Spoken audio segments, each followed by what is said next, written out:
Bueno, buenos días a todos. Bienvenidos a la segunda sesión de esta mañana del miércoles.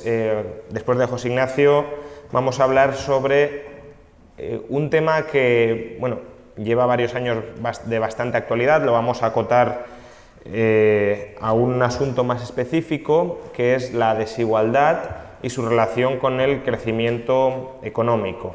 La desigualdad es, como os he dicho, uno de los grandes asuntos que se están debatiendo dentro de economía actualmente, y nos interesa, o nos va a interesar en esta conferencia, referir la desigualdad a sus efectos sobre el ciclo económico, sobre el crecimiento económico. Entonces, a la desigualdad se le ha sometido a muchas críticas no económicas. Los liberales no solo tenemos que defender la desigualdad por si es buena o es mala sobre la economía, sino hay críticas igualitaristas a la ética liberal, y en ese sentido los liberales debemos defender o tenemos que defender aquellas distribuciones de los recursos que surgen de un procedimiento, de un proceso institucional donde no se ha vulnerado el derecho de ningún individuo, aun cuando esas distribuciones no se ajusten a la distribución que planificadamente alguna gente querría que se produjera, ¿no? Esta es básicamente la crítica que hace Hayek al espejismo de la justicia social. Las distribuciones de los recursos no son justas o injustas porque son el resultado de un proceso espontáneo que nadie ha decidido, y en tanto en cuanto las acciones de los individuos, que sí pueden ser justas o injustas, hayan sido justas, el resultado final también debe ser convalidado como justo. Es también pues lo que dice Nozick acerca de la justicia procedimentalista o la visión procedimentalista de la justicia. Pero en esta conferencia no vamos a hablar sobre desigualdad y moralidad, sino, como os decía, sobre desigualdad y crecimiento económico. Desde mediados del siglo XX se ha pensado, con mucho debate y muchas críticas, por supuesto, pero se ha pensado que el crecimiento económico durante una cierta etapa del desarrollo de las economías tendía a generar desigualdad. Esto es lo que se conoce como la curva de Kuznets. La curva de Kuznets explica que cuando una economía pobre se está desarrollando originalmente, va a vivir un periodo de incremento de la desigualdad. Razones por las que se podría llegar a explicar la curva de Kuznets pues hay muy variadas, por ejemplo la transición desde el campo a la industria y el empobrecimiento relativo de la población agraria cuando se produce esa transición, o simplemente que en economías pobres la tasa de retorno del capital es muy elevada por la escasa capitalización de la economía, y eso proporciona oportunidades para que los inversores acumulen mucho capital a tasas de retorno muy altas, y eso incremente las rentas de los capitalistas. Pero la cuestión graciosa o interesante de la curva de Kuznets es que una vez alcanzado el máximo de desigualdad empieza a decrecer conforme la economía sigue creciendo, la competencia aumenta, los beneficios de los empresarios se comprimen, los salarios se incrementan por competencia también empresarial, etc. Por tanto, a más PIB per cápita, un primer periodo de incremento de la desigualdad, un segundo periodo de reducción de la desigualdad. Bien, la curva de Kuznets ha sido recientemente muy criticada, por ejemplo, por Piketty, que, como sabéis, sostiene que hay una tendencia, o las economías capitalistas están potencialmente expuestas a una tendencia de que la desigualdad sea acumulativa y creciente. En la medida en que los capitalistas son capaces de rentabilizar sus rentas por encima de la tasa de crecimiento de la economía, habrá una tendencia a que los capitalistas acumulen cada vez un mayor porcentaje de la renta nacional. A mí, sin embargo, me interesa reflexionar sobre otro punto que ha salido bastante recientemente, y es la idea de que las sociedades desiguales tienen un menor potencial de crecimiento, que una sociedad con mayor desigualdad es una sociedad más ineficiente desde un punto de vista dinámico. Y además, esta visión procede de dos informes que aparentemente son poco sospechosos de tener una afiliación socialista. aunque quizá en esta sala consideremos que son sospechosos de todo lo contrario. Pero básicamente me estoy refiriendo al FMI y a la OCDE. Estas dos instituciones han apadrinado o han publicado dos informes, el primero el de Ostri 2014 y el segundo el de Zingano también de 2014, donde, como digo, se puede leer cómo, a juicio de los autores, la desigualdad perjudica el crecimiento. Por ejemplo, Ostri en su abstract dice: una menor desigualdad está correlacionada de manera robusta con un crecimiento más rápido y más duradero. Por tanto, en sentido contrario, una mayor desigualdad estaría correlacionada con un crecimiento más lento y más inestable. Y Zingano dice: hemos recurrido a datos armonizados de la OCDE durante los últimos 30 años y el análisis econométrico nos sugiere que la desigualdad de la renta tiene una relación estadísticamente significativa y negativa sobre el crecimiento económico. En particular, y esto es uno de los puntos que desarrollaremos en el resto de la conferencia, pero me interesa destacarlo ya para que veáis cómo puede haber cierta simplificación en los resúmenes de estos papers. Dice: en particular, lo que más importa es la diferencia, el gap, el diferencial entre la renta de las familias pobres y la del resto de la población. Sin embargo, no hay evidencia o no hemos encontrado evidencia de que las rentas altas perjudiquen el crecimiento del resto de la población. Por tanto, aquí ya un primer punto interesante que será diferenciar, insistiremos mucho en esta idea, diferenciar entre desigualdad provocada por empobrecimiento y desigualdad provocada por enriquecimiento. Bien, antes de analizar la evidencia empírica para ver cuál es la relación entre desigualdad y crecimiento, simplemente dejadme que os exponga por qué en términos teóricos no podemos llegar a ninguna conclusión apodíctica sobre cuál es la relación entre desigualdad y crecimiento. Esto que a los austríacos les encanta tanto como es predeterminar el resultado de cualquier interacción social o de cualquier proceso social, pues hay un margen de indeterminación que no se puede anticipar a priori. Y aquí pues sucede lo mismo. La desigualdad puede perjudicar el crecimiento económico, hay diferentes canales a través de los cuales perjudica el crecimiento económico, pero la desigualdad también puede mejorar el crecimiento económico, es decir, hay otros canales por los cuales una mayor desigualdad podemos pensar que impulsa un mayor crecimiento. Si hay canales por los que perjudica el crecimiento y hay canales por los que beneficia el crecimiento, el saldo neto de los efectos de la desigualdad estará indeterminado. ¿Y cuáles son los canales por los que podemos pensar que la desigualdad tiene un impacto negativo sobre el crecimiento económico? Bueno, el primero es el deterioro del capital humano. Una desigualdad que sea un síntoma de pobreza significa o provoca o exterioriza que una parte de la sociedad es tan pobre que no es capaz de costearse una buena sanidad o una buena educación. Poniéndonos incluso muy maquinistas, si el hombre es una máquina, ¿no?, como nos explicaba el otro día Paco, y esa máquina tiene potencial productivo, si está bien cuidada y si está bien nutrida de buenos datos, y esas máquinas no tienen buen acceso a buenos cuidados y buena información, pues evidentemente el potencial de esas máquinas será menor que si lo tuvieran. Entonces, dejando la perspectiva ya maquinista y volviendo a una perspectiva más humana, si los seres humanos y las personas son pobres y no pueden acceder a una buena educación y a una buena sanidad, su capital humano se deteriora. Y una sociedad con un mejor capital humano es una sociedad que tiene un mayor potencial de crecimiento. Es lo típico que se suele decir, cuántos Einsteins o cuántos Mozarts habrá en el tercer mundo que no puedan llegar a desarrollar sus capacidades. Si fuera una sociedad medianamente rica,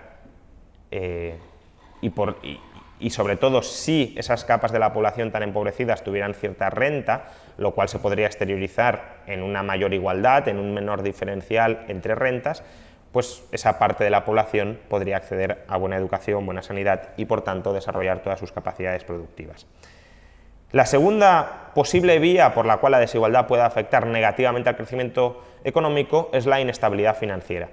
Esto ha sido un argumento con escasa evidencia empírica, pero un potencial argumento que se ha utilizado mucho durante esta crisis. Como las rentas bajas tienen tan poca capacidad adquisitiva, se han tenido que sobreendeudar para acceder a un nivel medio de vida, y ese sobreendeudamiento de esas capas de la población de renta baja ha provocado pues una crisis financiera. Bien, ya digo, el respaldo financiero de esta hipótesis es muy escaso, pero potencialmente podría llegar a ser un canal. Una tercera vía por la cual la desigualdad perjudica el crecimiento económico es por corrupción. Esta es una crítica que yo creo que a la que los liberales le tenemos mucho aprecio. En la medida en que haya una alta concentración, por ejemplo, de la riqueza, y en la medida en que el gobierno se entrometa en casi todos los asuntos, parte de la población con una alta riqueza tendrá incentivos y tendrá la capacidad para capturar al regulador y para orientar la regulación en su propio beneficio. Es el mercantilismo de toda la vida. Entonces, en la medida en que la concentración de riqueza pueda incrementar el poder político que tienen ciertos individuos al capturar a los gobernantes, la corrupción podría perjudicar, o bueno, la desigualdad a través de la corrupción perjudicaría el crecimiento económico. Un cuarto canal por el cual la desigualdad puede perjudicar el crecimiento económico es por la quiebra de la cohesión social. Y aquí podemos poner muchísimas cosas, por ejemplo, el deterioro del capital social, de la confianza, el encabronamiento de la sociedad de unos con otros y el ver, por ejemplo, a los empresarios y a los ricos como el enemigo a batir y el enemigo al que enfrentarse. Pero quizá la consecuencia más nociva de una quiebra de la cohesión social sea el voto mayoritario por partidos populistas que son capaces de seducir retóricamente a esa población indignada y que al llegar al poder destrozan la economía. Bien, entonces, en la medida en que la desigualdad pueda dar alas a gobiernos populistas y esos gobiernos populistas articulen políticas económicas suicidas, desastrosas, la desigualdad estará vinculada a un menor crecimiento económico. Y por último, el último de los canales que de alguna manera puede relacionar desigualdad con menos crecimiento económico es una fiscalidad muy redistributiva. Cabe pensar que las sociedades muy desiguales tendrán incentivos, por mera tiranía de la mayoría, a favorecer una mayor redistribución de la renta, es decir, más gasto público, más impuestos, y en la medida en que mayor gasto público y mayores impuestos estén vinculados a un menor crecimiento económico, mayor desigualdad, impuestos más redistributivos y gasto más redistributivo, menor crecimiento económico. Bien, pero la desigualdad también puede beneficiar el crecimiento económico, al menos a través de 4 formas o de 4 vías. La primera es a través de la dispersión salarial. Que haya salarios mayores que otros, en términos hayekianos, señaliza cuáles son las necesidades más urgentes a satisfacer. Cuáles son, por ejemplo, las disciplinas donde hay una mayor carestía en el mercado y que son más valoradas y que por tanto son las que deberían satisfacerse o rellenarse con más celeridad, ¿no? Si todo el mundo cobra lo mismo, tenderemos a escoger no la profesión más necesaria para los demás, sino la profesión que a nosotros nos agrade más. Y esa profesión que a nosotros nos agrade más no tiene por qué ser la profesión que más necesitan el resto. Bien. Por ejemplo, a una persona le puede gustar contar las musarañas, puede ser una profesión necesaria en cierta medida, pero desde luego si todos nos dedicáramos a contar las musarañas, pues viviríamos en una sociedad absolutamente disfuncional. El hecho de que el médico cobre mucho más que el contador de musarañas Pues permite que haya gente que a lo mejor tendría interés en dedicarse a contar las musarañas, que decide estudiar medicina, decide formarse como médico y decide desempeñar bien su labor como médico. Por tanto, la dispersión salarial permite recolocar, redirigir la mano de obra y especificarla en mano de obra cualificada y con una determinada formación. La siguiente vía por la cual la desigualdad puede mejorar el crecimiento económico es capitalizando la economía. En la medida en que las rentas altas tengan una propensión a ahorrar mayor que las rentas bajas, lo cual tampoco está del todo claro. Bien, en contra de lo que se suele pensar, los estratos más pobres de la sociedad ahorran muchísimo y de hecho, fijaos, los países que ahora mismo más ahorran del planeta son los países pobres, no los países ricos. Pero en la medida en que sea así, es decir, en la medida en que los ricos, las rentas altas tengan una mayor propensión a ahorrar que las rentas bajas, mayor concentración de renta en rentas altas permitirá un mayor ahorro agregado y una mayor inversión y por tanto una mayor capitalización de la economía. En tercer lugar, otra vía por la cual la desigualdad puede favorecer el crecimiento es recompensando la asunción de riesgos. Si todos cobráramos lo mismo con independencia del riesgo que asumimos en un determinado proyecto, evidentemente trataríamos de minimizar nuestro riesgo. No nos lo jugaríamos todo a una carta incierta si sé que voy a obtener la misma recompensa que si no me lo juego. En la medida en que es importante que haya agentes en sociedad que asuman riesgos, que prueben nuevos modelos de negocio, nuevas formas de hacer las cosas, es necesario que ese riesgo se recompense y que se recompense cuanto más mejor, es decir, cuanto más valioso sea el potencial descubrimiento que se derive de una determinada asunción de riesgos, tanto más importante, tanto más valioso es que la recompensa sea muy alta para incentivar que mucha gente lo pruebe, lo intente. Y por último, y vinculado con lo anterior, casi sería un subapartado de lo anterior, otra vía por la cual la desigualdad puede beneficiar al crecimiento económico es a través de la innovación. En la medida en que la innovación esté vinculada con mayores rentas, es decir, la asunción de riesgos para innovar esté vinculada con mayores rentas o con mayor riqueza, el caso de Zuckerberg que nos explicaba antes José Ignacio, pues evidentemente habrá un mayor incentivo a innovar. En caso contrario, tenderíamos a repetir los procesos que ya hemos controlado, que ya hemos manejado, los procesos en los que ya somos muy buenos por haberlos repetido en numerosas ocasiones y no nos lanzaríamos a tratar de buscar nuevas vías, nuevos procedimientos de hacer las cosas. Bien, esto es la teoría.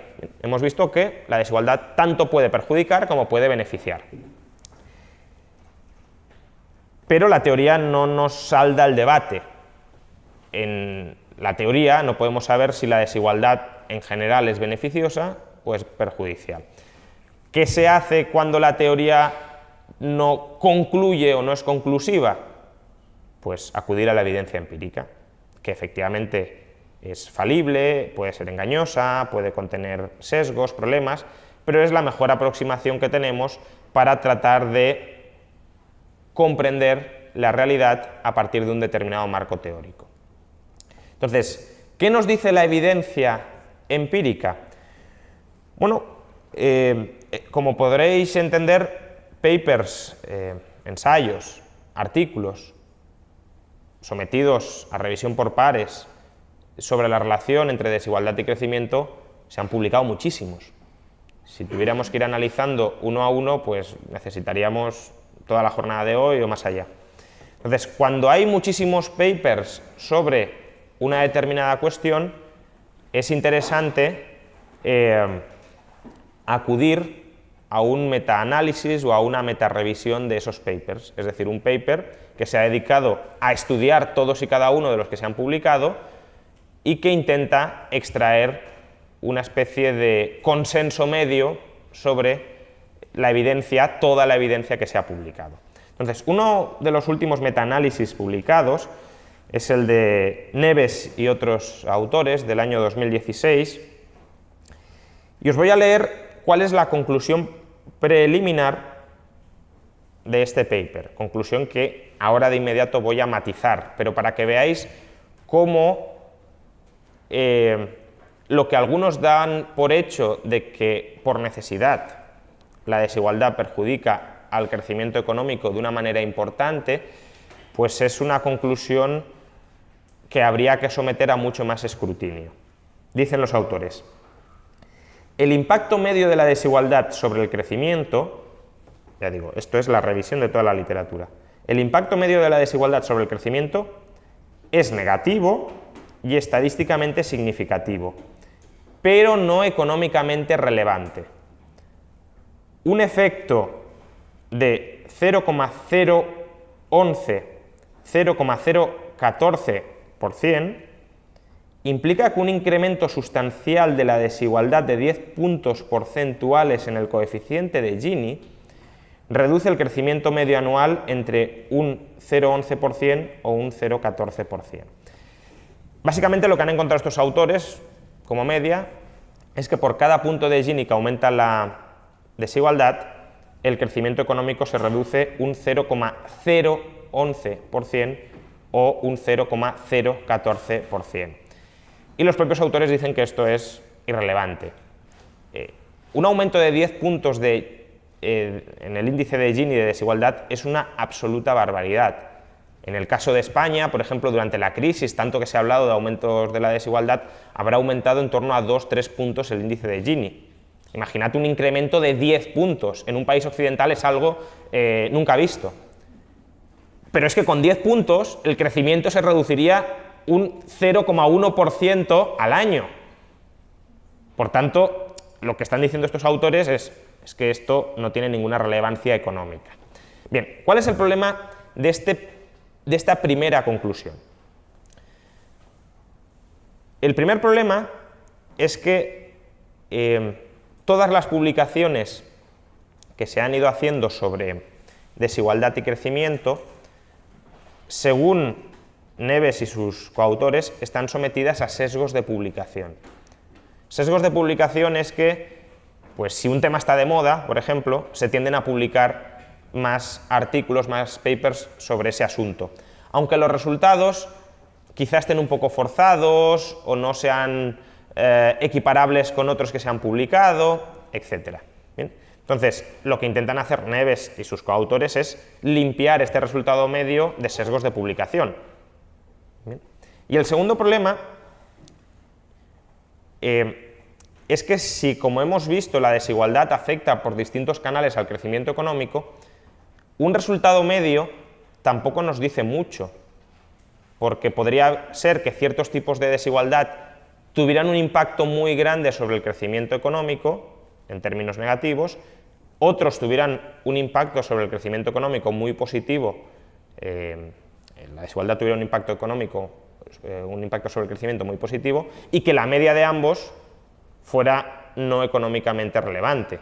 Pero aún así sí sería relevante diferenciar entre unas vías y otras, porque aquellos países que sufran más unas vías que otras, sí podría suceder que estuvieran muy escorados hacia perjuicios o hacia beneficios. Bien, en el resto del paper, estos autores, digamos, corrigen los sesgos y nos ofrecen una estimación en función de distintas variables concurrentes para ver cuál es el impacto del crecimiento, de la desigualdad sobre el crecimiento. Por ejemplo, diferencian entre impacto de la desigualdad en países ricos y en países pobres, diferencian entre si medimos la desigualdad por renta o por riqueza, diferencian si medimos la desigualdad por renta solo a través de la renta o también aproximándola a través del gasto, etc. Entonces, el peor resultado posible, es decir, tomando todos aquellos parámetros que perjudican o que muestran que la desigualdad perjudica el crecimiento económico,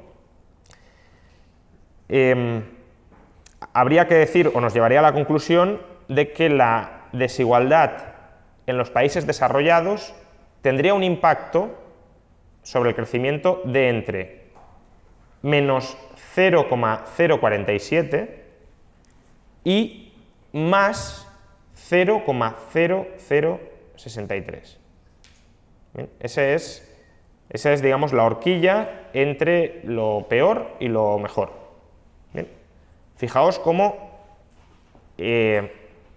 seguimos lejos de un impacto significativo, porque estamos hablando de 0,047, es decir, 10 puntos de Gini sería casi medio punto de crecimiento, esto sí sería importante, pero claro, 10 puntos de Gini no se van a dar. Pues si se dan 3, 4, estaríamos hablando de 1/10 o 2 de crecimiento por año, que acumulativamente puede ser bastante, pero no es el gran diferencial de crecimiento imaginable posible.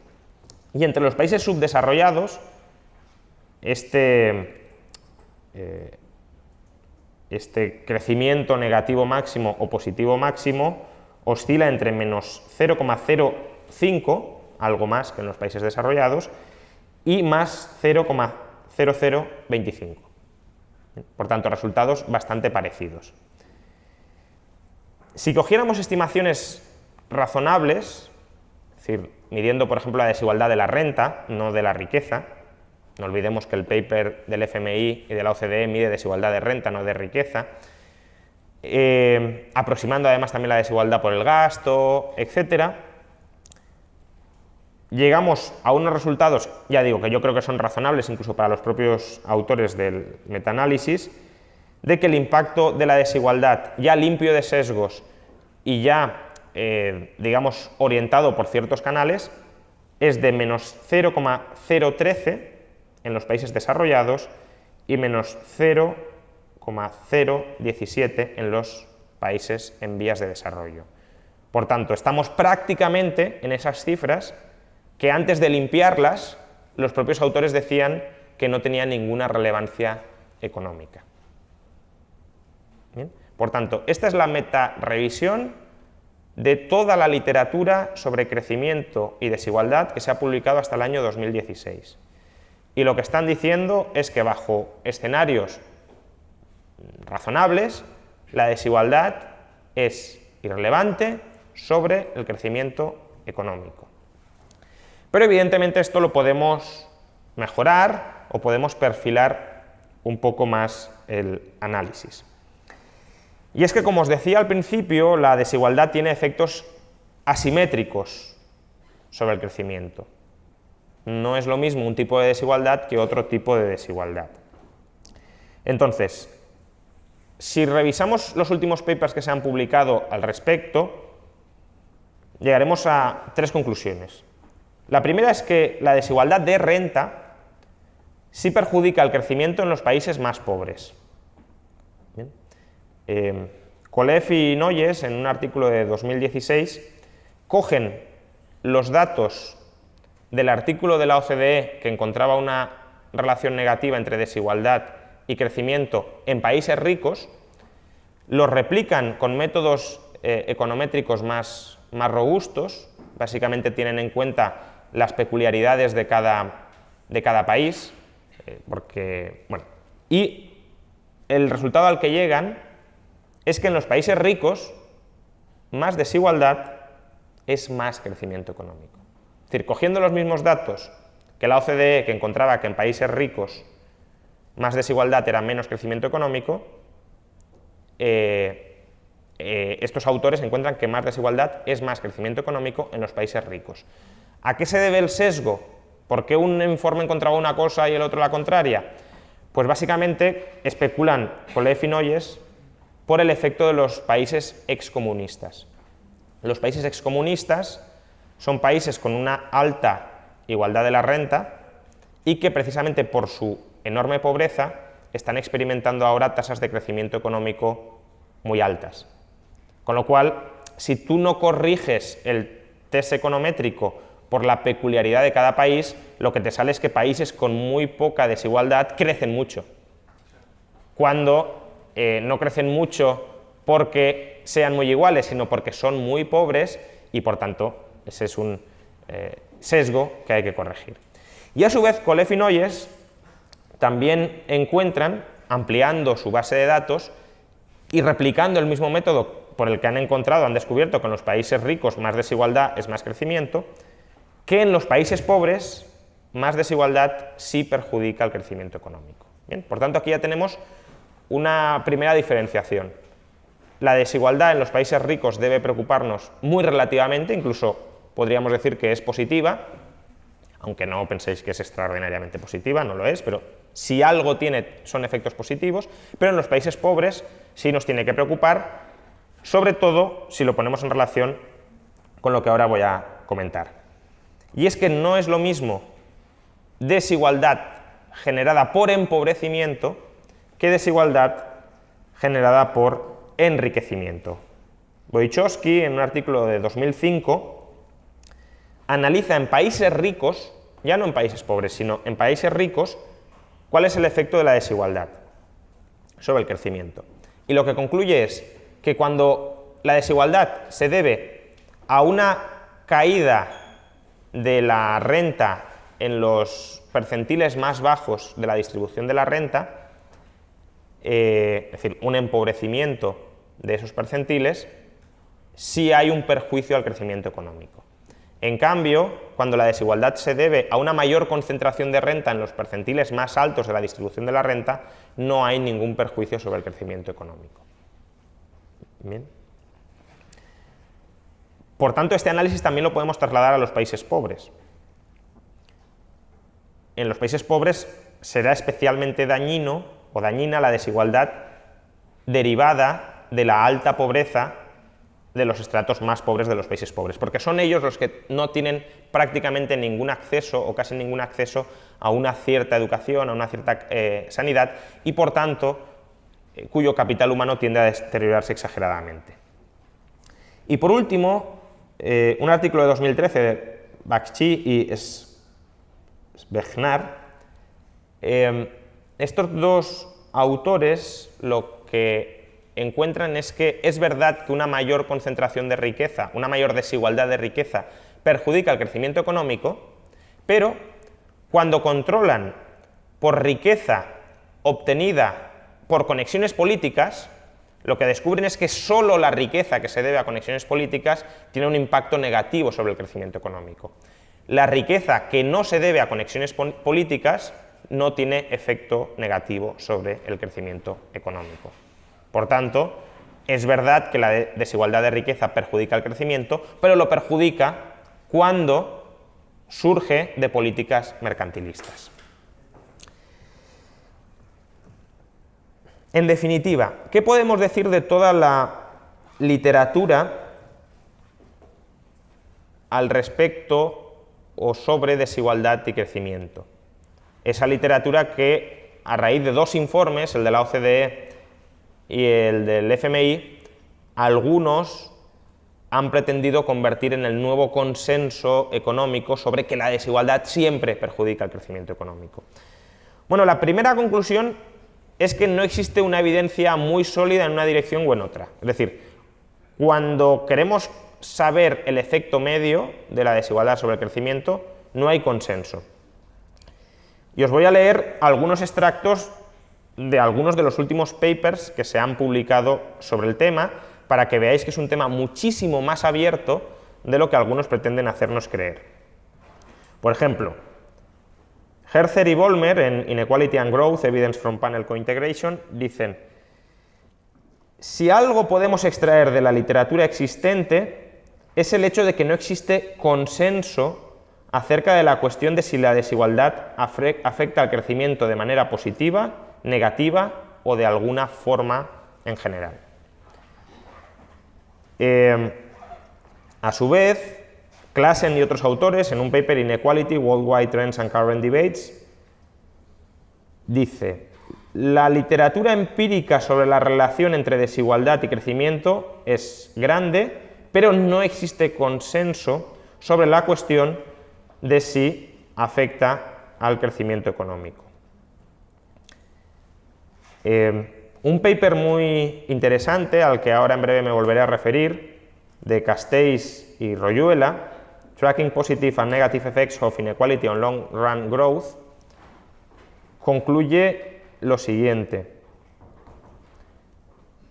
aunque teóricamente la relación entre desigualdad y crecimiento opera a través de distintos canales, pudiendo la desigualdad afectar positiva o negativamente al crecimiento económico, la evidencia empírica y concluyente sigue siendo escasa.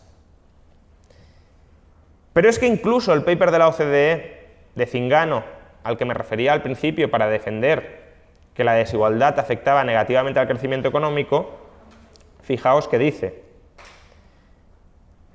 los trabajos teóricos nos han proporcionado mecanismos para defender ambas posibilidades, que la desigualdad afecta positiva o negativamente al crecimiento económico.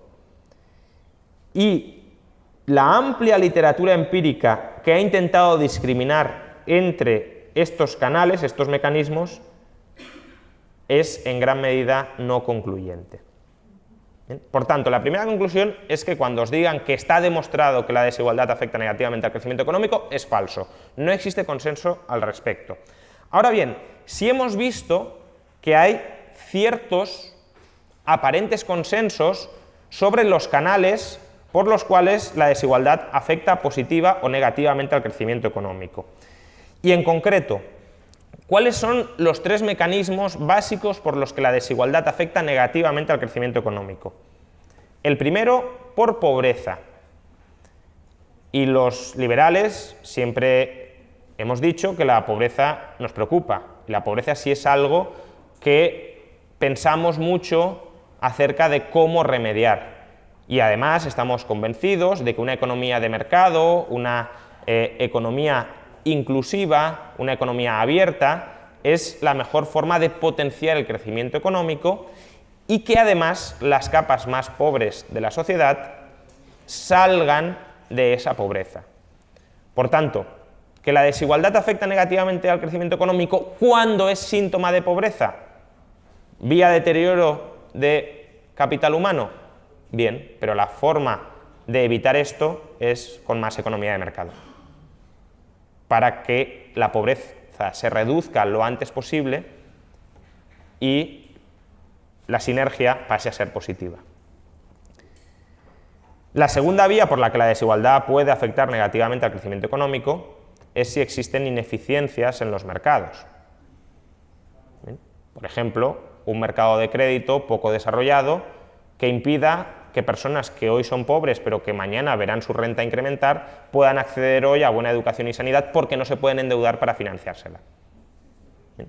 Porque evidentemente si hoy hay pobreza pero mañana va a haber riqueza, el acceso a la sanidad y a la educación no sería un problema, porque los pobres podrían pedir créditos contra su riqueza futura para costearse hoy la educación y la sanidad, y de hecho lo hacen. Y al hacerlo, sus rentas se incrementan mucho más que si no lo hicieran, por eso lo hacen. Entonces, aquí también hay otra cuestión en la que los liberales tenemos mucho que decir. Gran parte de las ineficiencias de los mercados para proporcionar crédito, para proporcionar financiación a los ciudadanos, en una parte se pueden deber a problemas regulatorios, problemas de intervencionismo estatal, para que aparezcan nuevos bancos, para que los bancos puedan proporcionar microcréditos, pero también hay otra parte muy importante de reforma institucional. Si habéis leído la obra de Hernando de Soto, habréis visto que para Hernando de Soto, ¿por qué los pobres no tienen acceso al crédito? ¿Porque no tengan propiedad? No, porque el sistema institucional no les reconoce oficialmente el derecho de propiedad. Y como no les reconoce el derecho sobre la propiedad de la que sí disfrutan, no son capaces de utilizar esa propiedad como colateral como garantía para pedir crédito.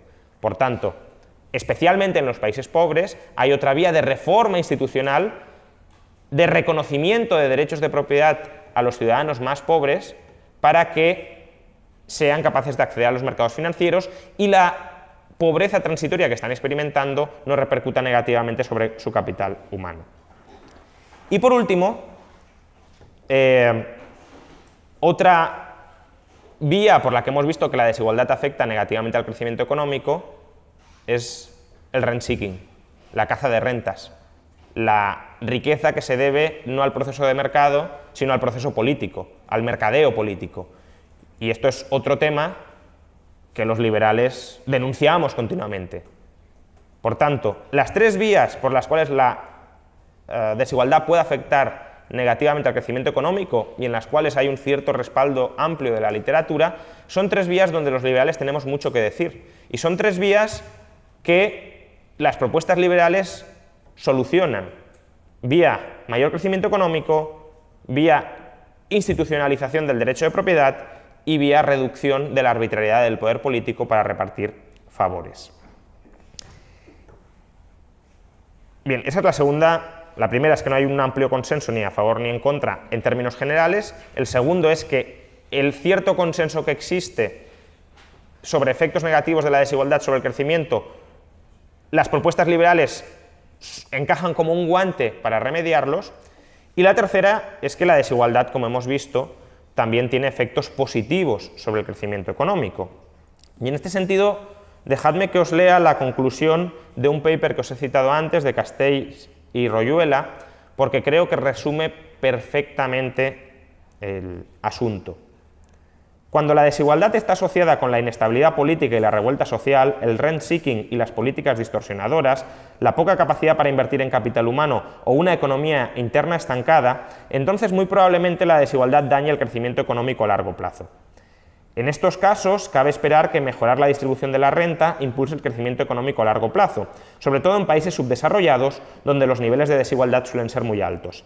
Sin embargo, cierta desigualdad puede ser también beneficiosa, tal como señala la teoría y la empiria de este estudio. Una cierta desigualdad puede tener efectos beneficiosos sobre el crecimiento cuando es el resultado de las fuerzas del mercado y cuando está relacionada con el trabajo duro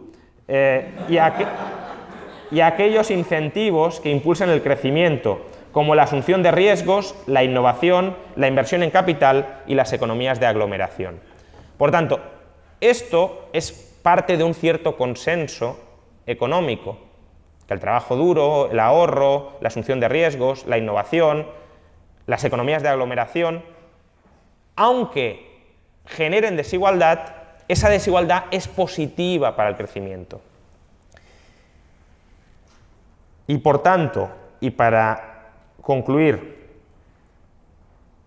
si todo esto es así, ¿hay base para defender políticas públicas redistributivas que además suelen ser políticas públicas redistributivas de empobrecer a los ricos para supuestamente enriquecer a los pobres?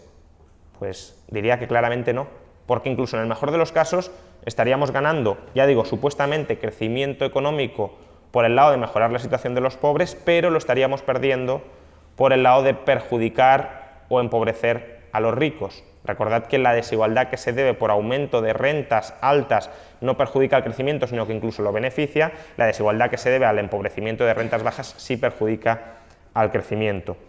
Pero las políticas públicas que muchos plantean para atajar el problema de la desigualdad, según afecta al crecimiento económico, como digo, son políticas de redistribución, cuando deberían ser políticas de fomento del desarrollo de las rentas más bajas, para que así la economía funcione a su pleno potencial.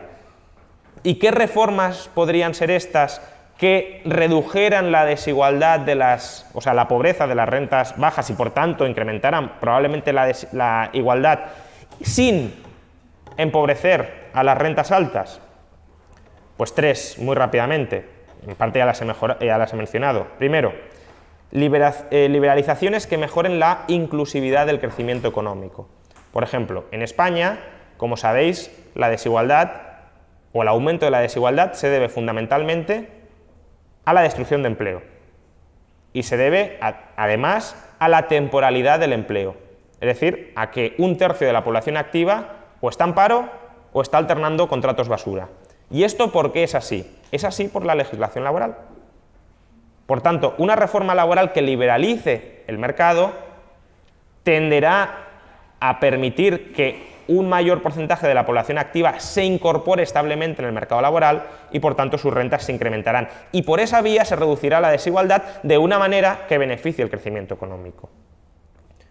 Otra fórmula es, como he mencionado, corregir las ineficiencias de los mercados, por ejemplo, reconociendo derechos de propiedad a los pobres para que estos tengan capacidad de financiar las inversiones en capital humano que necesiten efectuar para potenciar su crecimiento.